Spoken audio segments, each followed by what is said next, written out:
Topik 1. Perjalanan Pendidikan Indonesia. Ki Hajar Dewantara atau yang memiliki nama asli Raden Mas Surwadi Surjaningrat merupakan seseorang yang sangat ditokohkan dalam dunia pendidikan, hingga beliau dijuluki sebagai Bapak Pendidikan Indonesia. Hal ini diberikan karena beliau merupakan seorang pelopor pendidikan bagi masyarakat pribumi ketika Indonesia masih dalam masa penjajahan kolonial Belanda. Pendidikan di Indonesia semakin berkembang dari masa ke masa.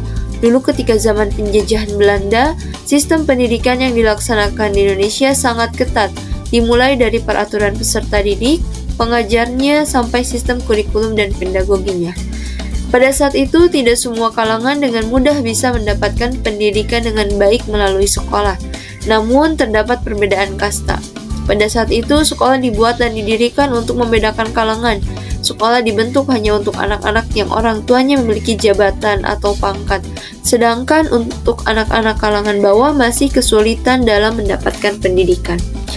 Pusat perhatian Ki Hajar Dewantara terhadap pendidikan bermula ketika beliau diasingkan ke negeri Belanda.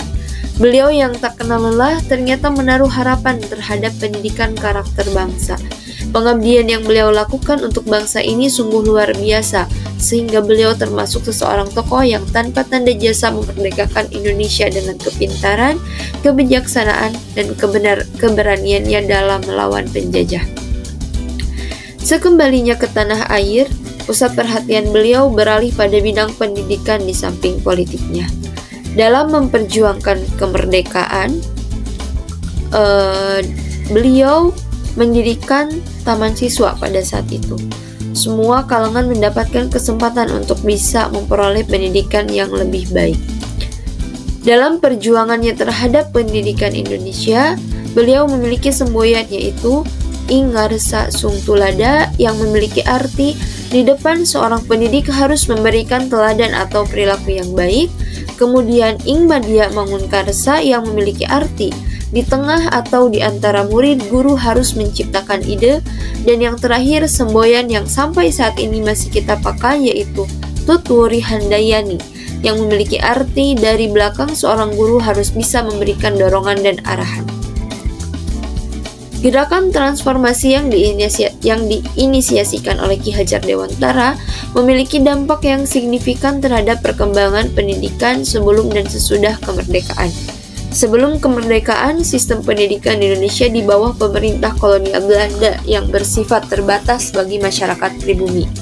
Kemudian bahasa pengantar di sekolah-sekolah utama juga menggunakan bahasa Belanda. Namun setelah kemerdekaan, terdapat upaya nasionalisasi pendidikan untuk membebaskan sistem pendidikan dari pengaruh kolonial.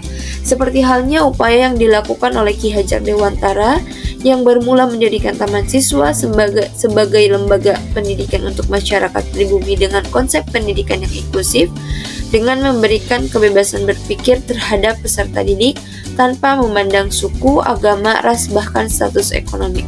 Hingga saat ini, perkembangan pendidikan Indonesia terus berkembang untuk mencapai standar yang lebih tinggi sesuai dengan perkembangan zaman di luar dari tantangan dan perubahan yang terus-menerus terjadi.